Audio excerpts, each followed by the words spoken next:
Oi, gente, boa tarde, tudo bem com vocês? Colocando uma musiquinha que é da banda Nação Zumbi, que fazia sucesso nos anos 90, mas ainda continua fazendo sucesso. Essa é uma leitura nova da banda, mas enfim, tenho ao fundo dois quadros. Aqui, Pé do Healer, feito por um amigo artista plástico, Jorge Lumen. E aqui eu tenho uma pintura naif minha. Não sei se é muito nítido, mas aqui temos o desenho da casa, né, onde eu fui criado em Licínio. Aqui a subida da ladeira, depois eu posso mostrar ao final do vídeo. Subida da ladeira da montanha, depois aqui abaixo a estação e depois o asfalto, um outro momento importante para Licínio de Almeida, né? Então eu quero hoje falar um pouco da minha autobiografia política ligada aos momentos políticos importantes de Licínio de Almeida. A primeira vez que eu me envolvi com política eu tinha 9 anos de idade, nem sabia bem o que era política, mas eu estava querendo mais, era motivo para festa, né? Então surgiu na minha rua um candidato a prefeito, que era seu Felizmino, e tinha o candidato a prefeito também, que era candidato a prefeito apoiado pelo então prefeito Eudmir Pereira Donato, que era quem eu tinha referência de político, né? Tinha um profundo respeito do seu Mirá, pela franqueza dele, Hoje em dia ninguém entenderia como é que um político já se comportou assim, né? Mas seu Mirá era do tipo de político que era claro que era um município mais pobre do que é hoje, mas tinha um carro, né, uma C10 da prefeitura, e ele mesmo dirigia, subia, né, nesse carro e ia dirigindo para levar as pessoas para os eventos nas cidades vizinhas, para teatro, né, quando nós íamos nos apresentar, ou então por algum motivo de algum encontro religioso, né? Então eu tinha seu Mirá como referência e ele apoiou o candidato Alfredo Pereira Santos. O ano era 1982. Eu e o problema com as datas, né? Isso era 82. Na época nós estávamos saindo da ditadura. Eu não tinha esse conhecimento político que tenho hoje. E existiam apenas o MDB, que era um partido de oposição, e o PDS, que era o partido Arena, transformado em Partido Democrático Social. De Democrático Social, eu não sei se tinha muita coisa não. E especialmente na Bahia, os dois candidatos, tanto Felizmino quanto Alfredo, eram do PDS. E se dividiram em duas chapas, né? Felizmino pelo PDS-2 e Alfredo pelo PDS-1. Portanto, havia uma disputa no próprio partido. E lançou-se duas chapas. E teve a chapa do MDB. E o candidato foi seu Geraldo Afonso. E eu só fiquei sabendo disso em 2015, quando pessoalmente conversando com o seu Geraldo Afonso, soube disso. Mas voltando para 1982, naquela eleição, então, eu apoiei o candidato do prefeito Mirá. E esse candidato venceu, que foi Alfredo Pereira Santos. Passa-se um tempo, porque naquele período de transição da ditadura para a democracia, a gente não tinha eleições como hoje, de 4 em 4 anos para prefeito. Era mais tempo. E a outra eleição que só aconteceu em 1988. E quem disputou essa eleição? O ex-prefeito Eudmir Pereira Donato e um novato, o professor Cosme Silveira Canguçu. E era muito natural que eu fosse apoiar o grupo político de seu Mirá, porque eu sempre tive respeito, né, pela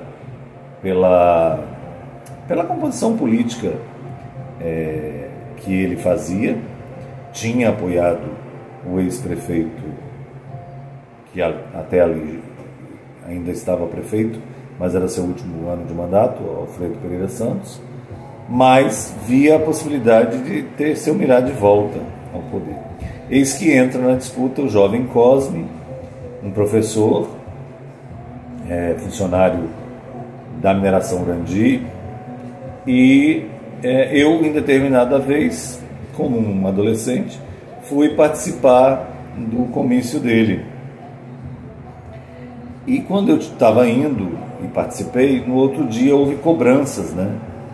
Cobranças para que minha avó desse explicações, né? Para por que eu estava no comício da oposição. E aquilo me jogou no colo da oposição. Aquilo fez com que eu apoiasse Cosme de cabeça. Então, o que teria sido só uma ida ao comício se transformou em apoio efetivo. Eu realmente defendia com unhas e dentes a candidatura de Cosme. Apoiei, fui em vários comícios, né, torcia, colocava cartazes, enfim, fiz campanha mesmo. O prefeito Cosme ganhou e no mesmo ano, né? Quer dizer, no mesmo ano não, porque a eleição foi em 88, ele ganhou a eleição, isso mesmo, no mesmo ano. E eu vim para o Rio de Janeiro, final de 88, um ano terrível aqui para o Rio de Janeiro, teve chuvas terríveis, aqui, catastróficas, aqui no Rio de Janeiro. E eu fiquei aqui no Rio para estudar, fazer o ensino médio. Eu tinha acabado a 8ª série na época, né? E vim fazer o 2º grau aqui no Rio de Janeiro. Comecei estudando administração de empresas, mas por não me adaptar, eu voltei para a Licínio em 91 e acompanhei mais proximamente a gestão do ex-prefeito Cosme, então, portanto, a sua primeira gestão. E aí passei a ter divergências, e essas divergências culminaram com um discurso que fiz no dia da minha formatura, no ano de 91, e fiz um discurso muito ácido sobre a política de educação do município. E no ano seguinte, 92, todos os meus colegas conseguiram trabalhar, dar aula, e essa geração é uma geração de professores que está na ativa até hoje, alguns já se aposentando, mas é uma geração que entrou para dar aula. E aí eu me senti muito frustrado de não poder fazer a mesma coisa. E tive como decisão me autoexilar de novo no Rio de Janeiro, né? O que para mim era de certa forma cômodo, porque minha mãe morava aqui. Então eu vim para o Rio, muito triste por não ter exercido, né? Tinha sido escolhido para dar aula de química, olha que coisa louca, né? Acho que a vida é muito sábia, né? E eu tinha sido escolhido para dar aula de química, mas não foi permitido, né? Segundo eu soube, não foi permitido. O ex-prefeito, o então prefeito, não deixou, né, que eu assumisse essa vaga.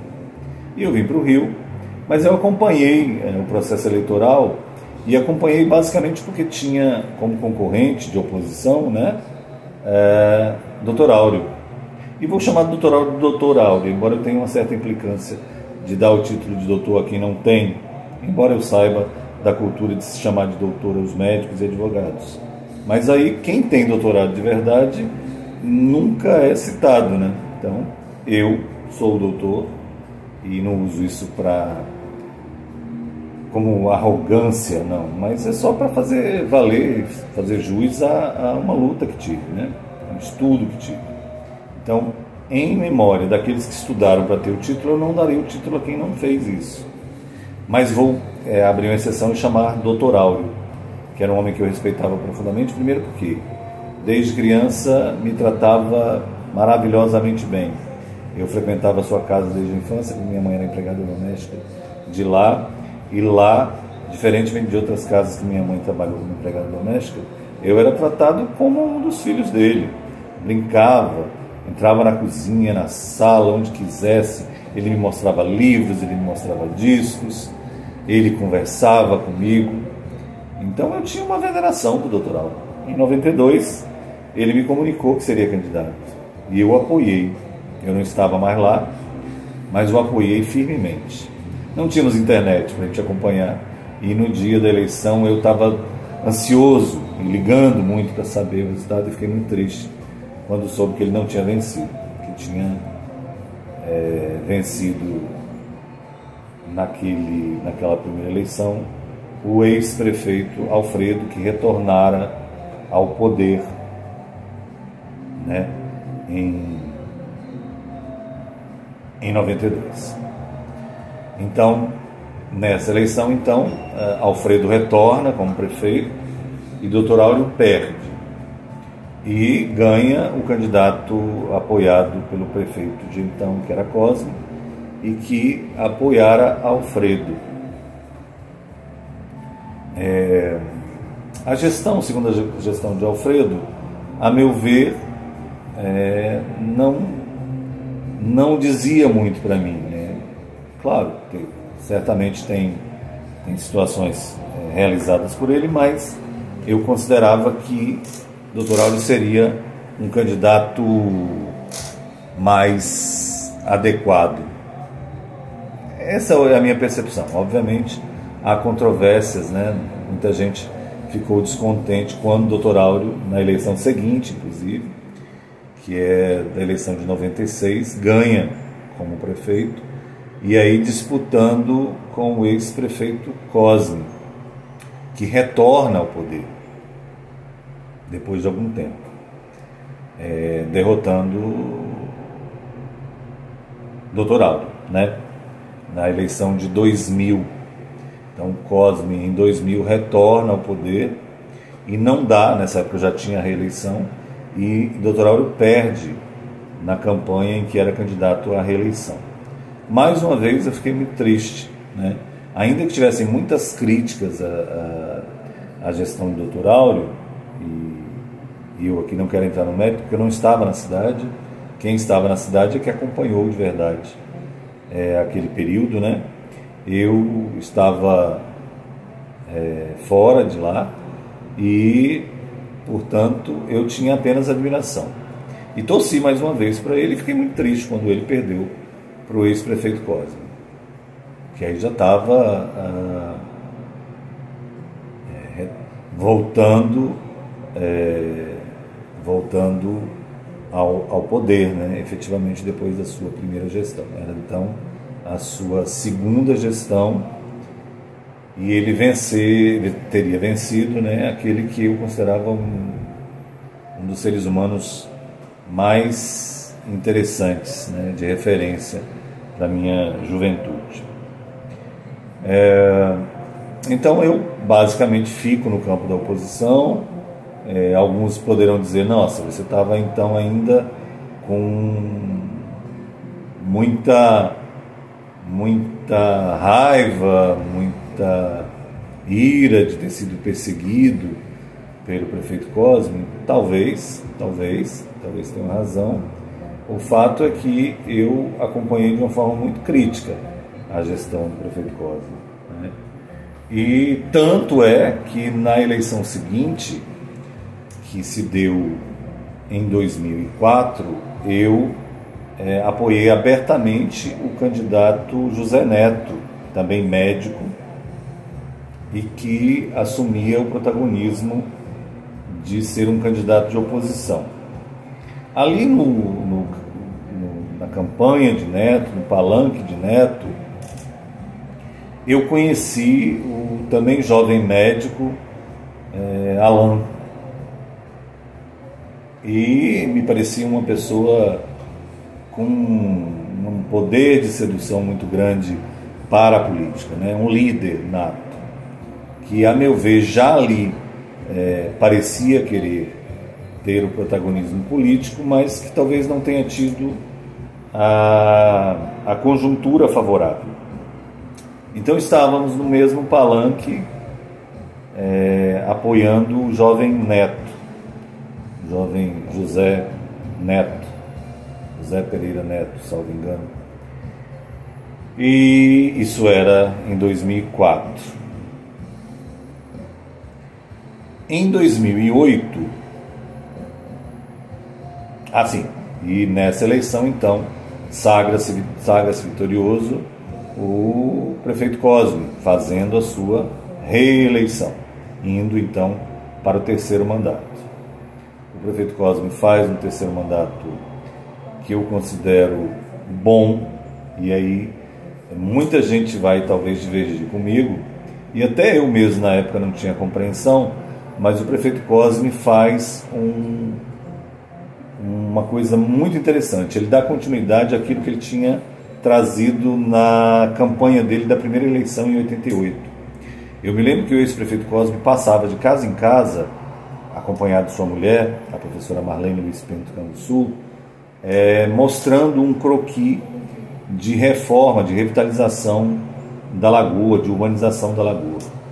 Eu não sei se esse croquis ainda existe, não sei se o ex-prefeito ainda tem, mas eu acho que ele deveria ir para um museu histórico, né, da história da lagoa, inclusive. A lagoa já existia, mas da urbanização dela ele pensou esse projeto em 88, não deu muito segmento no primeiro mandato.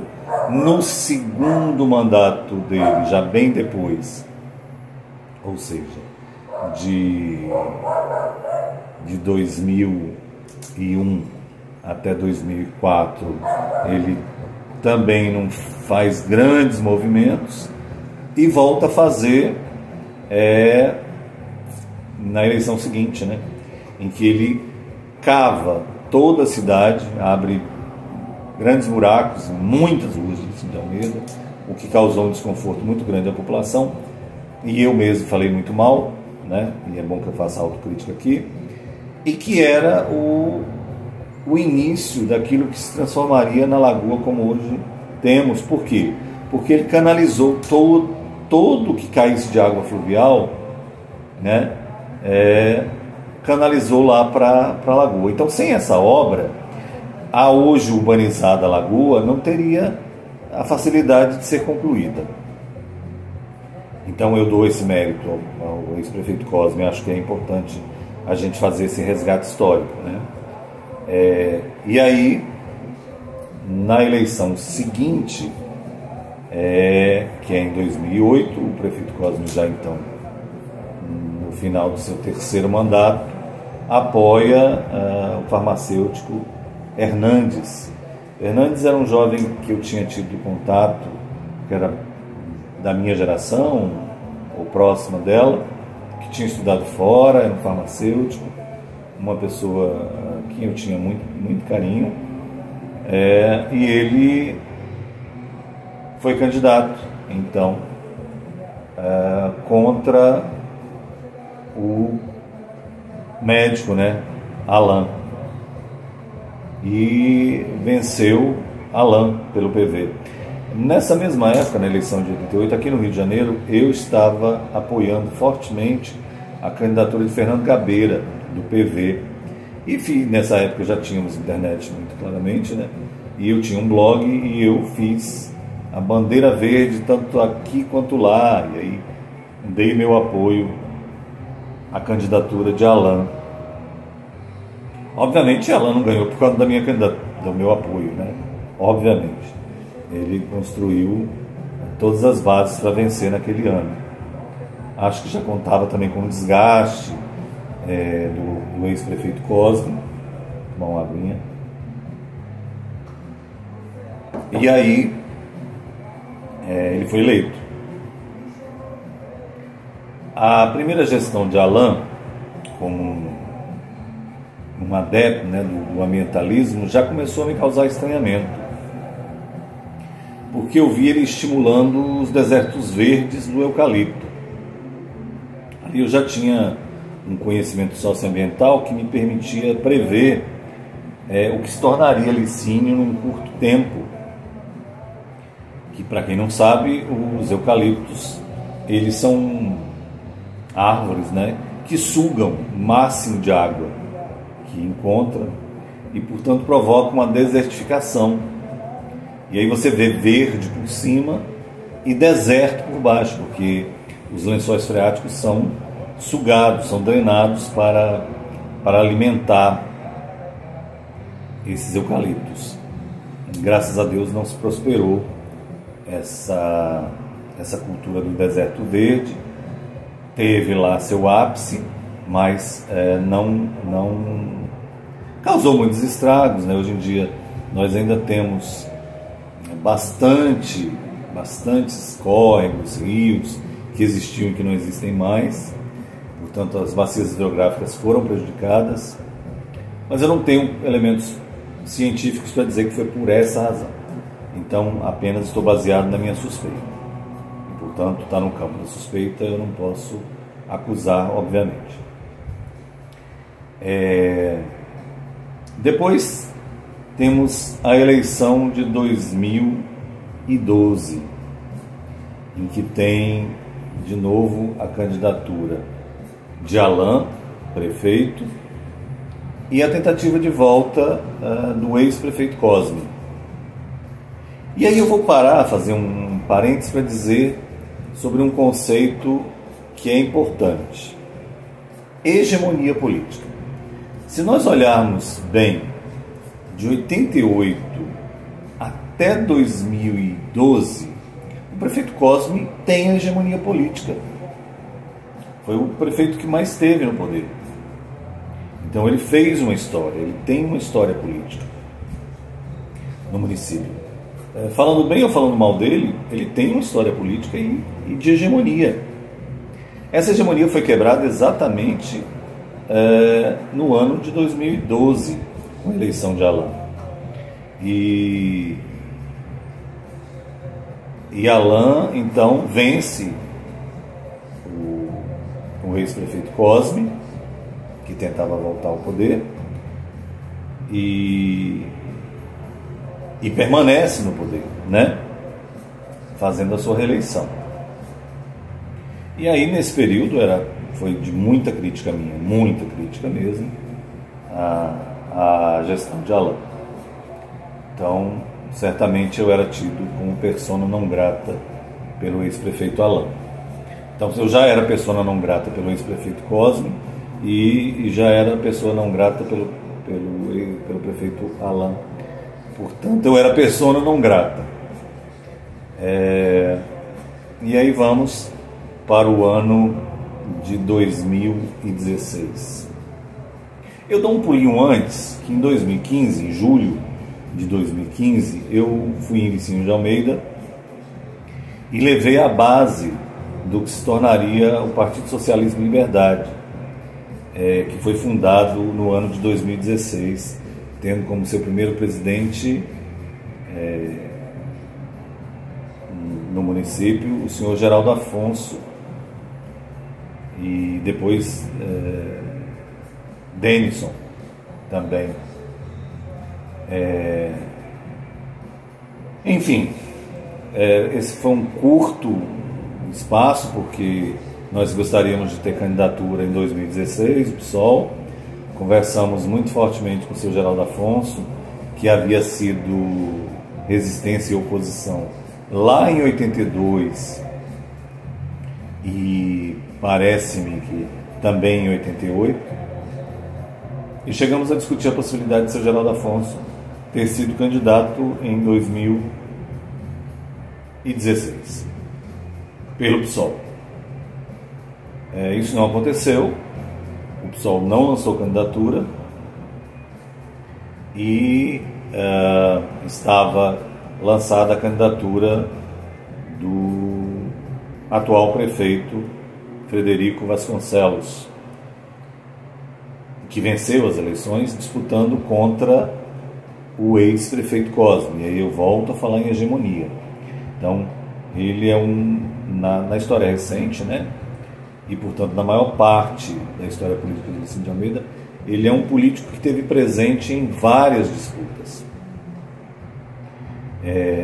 Não é segredo para ninguém, porque eu gosto muito de política, e aqui eu faço de público o meu desejo de fazer um pós-doutorado na história política de Licínio de Almeida, né? E quando eu falo história política, da sua emancipação política até os dias atuais. é um trabalho árduo, mas que eu tenho vontade de fazer. Ainda não fiz porque ainda tenho mais um tempo como funcionário aqui do município do Rio, mas pretendo fazer, né, em algum momento, tentando afastar um pouco mais isso aqui. Pretendo fazer assim que for possível. Assim que, deixa eu tentar achar uma posição que melhorou. Que for possível, né? E aí este ano não, é importante eu falar da eleição anterior, né?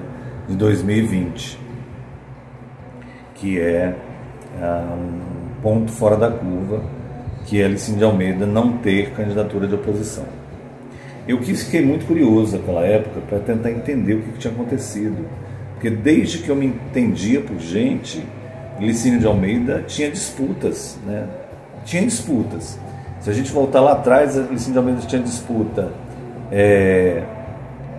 dentro do próprio partido, que era o PDS, lançando duas candidaturas em 82 e sempre tendo uma candidatura de oposição. Portanto, me soava muito estranho que em 2020 não se tinha conseguido uma candidatura de oposição. Eu tinha curtido muito a primeira gestão do prefeito Fred, né? Porque ele conseguiu realizar um sonho de várias gerações, que é a Lagoa revitalizada. E sem dúvida a ele esse agradecimento, né?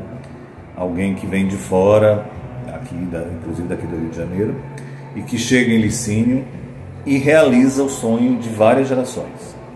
Então, palmas para ele. E eu falo isso sem nenhum problema, porque eu acho que a gente tem que reconhecer o que é bom e criticar o que não é bom. E o que eu comecei a criticar? É exatamente essa hegemonia que para mim não foi verdadeira. Ela foi uma hegemonia forjada, e forjada em vários aspectos. Primeiro porque era um ano de pandemia, um ano muito atípico, então provavelmente articular uma oposição estava muito forte. Estava muito difícil. Eu imagino que o prefeito Cosme já não estava mais com gás para permanecer nessa disputa, e a conjuntura leva à candidatura única, que eu considero péssimo, porque perde a democracia, perde a pluralidade, né? E aí cria uma falsa ilusão de hegemonia e cria uma ideia de que está tudo bom, né? De que 100% da população aprova. O que não é verdade, a gente sabe disso. Não é bem assim. Não foi 100% que votou no candidato e ele ganhou a sua reeleição por WO, né? Ou seja, não tinha candidato de oposição, não tinha outro candidato. Então só podia ganhar ele mesmo, a não ser que ele não tivesse voto. Não. Precisava ter pelo menos um voto, né? Coisa que não foi difícil. Mas é um ponto fora da curva, e eu espero que jamais volte a acontecer isso em Licínio. Porque aí eu quero discutir de novo dois conceitos. O de hegemonia eu já trabalhei. Hegemonia é aquela concentração de força política, né? E o antagonismo é aquilo que sempre foi necessário. Não estou dizendo de polarização. Polarização é outra coisa. Polarização, você precisa ter dois concorrentes em polos distintos. Por exemplo, uma extrema direita com uma extrema esquerda. Licínio de Almeida nunca teve extrema esquerda, então não tinha extrema direita. Também eu acho que nunca teve. Parece que está ensaiando para ter agora, mas eu não sei se isso vai se concretizar. E a grande ironia de agora é porque alguém que defendeu essa extrema direita vem aliado a forças progressistas. As forças progressistas se auto-boicotam para dar voz a esta voz que era ligada ao campo bolsonarista. Mas isso é um outro tema para uma outra discussão. Eu queria fazer esse movimento de relembrar historicamente o que foi esses anos, o que foram esses anos todos da política e trazer esse pequeno panorama. Eu queria só fechar o vídeo falando sobre um outro conceito que era defendido por um teórico argentino chamado Ernesto Laclau, que se escreve Laclau. E o Laclau tinha um princípio, um conceito que ele chamava de significante vazio na política. E aí, ao contrário do que as pessoas podem imaginar, significante vazio não é aquele que não tem significado. É que está preenchido de tanto significado que a gente não sabe qual é o real significado. Bom, vou dar um exemplo disso. Qualidade na educação. Qualidade na educação é um significante vazio. Porque todo mundo diz o que é qualidade na educação. Uma mãe fala assim, eu quero qualidade na educação para o meu filho. Alguém da escola diz, nós aqui fazemos uma educação de qualidade. Um prefeito diz, no meu município a educação é de qualidade. Mas isso significa o que mesmo? O que é essa qualidade? Né? Então é importante a gente discutir, e aí vai também o gancho para uma outra discussão sobre qualidade na educação. O que isso significa de verdade? É isso, minha gente. Eu estava devendo fazer essa autobiografia, né, política de meu envolvimento direto, e eu trouxe essas memórias. É importante porque eu trouxe um resgate das eleições nos últimos anos, de 82 até 2020. Estamos em 2024. Eu ainda disputo internamente no partido a possibilidade de lançar uma pré-candidatura para discutir internamente. Obviamente, o partido, ainda que esteja discutindo essa questão no nível da executiva nacional, da executiva estadual, ele não tem nenhum movimento de apoio à iniciativa que eu criei no próprio município, né? E ainda mais criou um mecanismo que, se eu ganhasse internamente no PT a prerrogativa de disputar, eu teria uma candidatura sem nenhum candidato a vereador, porque é muito assustador isso. O próprio PT levou todos os seus candidatos ou pré-candidatos para um outro partido. E eu tenho um nome para isso, né? Isso é implodir internamente o próprio partido. Isso para mim é vergonhoso e eu continuo denunciando isso. E essa denúncia eu levo para todos os fóruns. Eu sei que está muito difícil para o presidente Lula governar, porque ele não tem maioria no Congresso, portanto ele tem que fazer concessão, ele tem que fazer negociação. Então está muito difícil, e o PT está tendo que fazer muita concessão. Mas, entretanto, eu não admito que o próprio partido se boicote para beneficiar outros partidos. Isso, para mim, é inconcebível. E essa é a minha crítica, e é nesse ponto que eu tenho batido.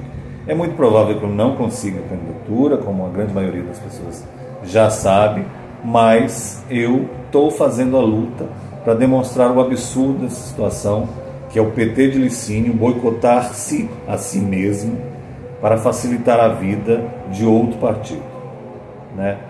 É isso, minha gente. Fiz então esse vídeo que eu estava devendo. Espero que vocês tenham gostado. Os que curtiram, comentem. Os que não curtiram também podem comentar o que quiserem comentar. Acho que a democracia...